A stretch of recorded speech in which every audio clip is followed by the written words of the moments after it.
il est question maintenant de déterminer la valeur de la solubilité du sel dans l'eau liquide.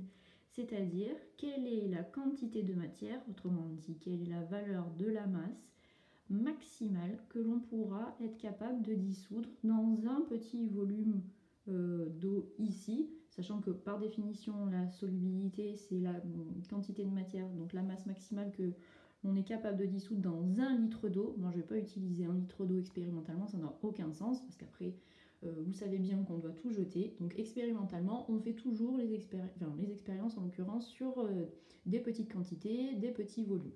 Donc moi pour limiter j'ai utilisé un volume de 50 ml. Donc je l'ai mesuré à l'aide d'une éprouvette graduée. On se rend compte assez facilement que l'Erlenmeyer que j'utilise maintenant, vous allez comprendre un peu pourquoi, ce n'est pas un récipient très précis puisque le niveau de liquide ne coïncide pas avec la graduation de 50 ml. Donc pour ça j'ai vraiment utilisé une éprouvette graduée pour avoir davantage de précision.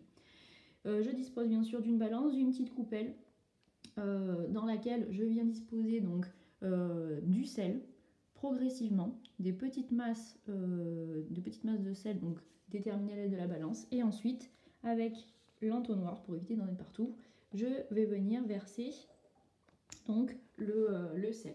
Alors j'ai commencé un petit peu déjà le travail, donc on a déjà de l'eau salée dans l'Erlenmeyer. J'ai ajouté 10 grammes déjà de sel dans les 50 ml d'eau liquide, et donc on constate que le sel s'est bien dissous. On n'a pas encore atteint la saturation.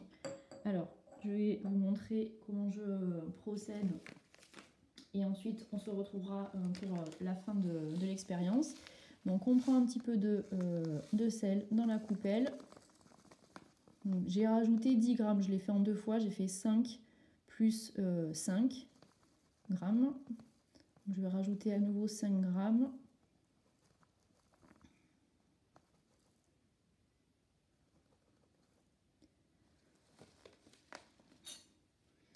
Hop.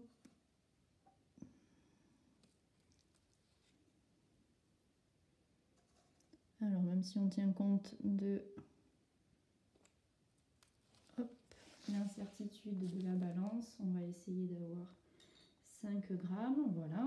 Et ensuite, je prends l'entonnoir et je verse les 5 grammes de sel supplémentaire. Et donc là, l'intérêt de l'utilisation de l'Erlenmeyer, c'est que je vais pouvoir faire une agitation en évitant les éclaboussures. Donc je vais poursuivre l'agitation parce que là, la dissolution, si elle doit se faire, de toute façon, ça va prendre quand même quelques instants. Et je vous retrouve après.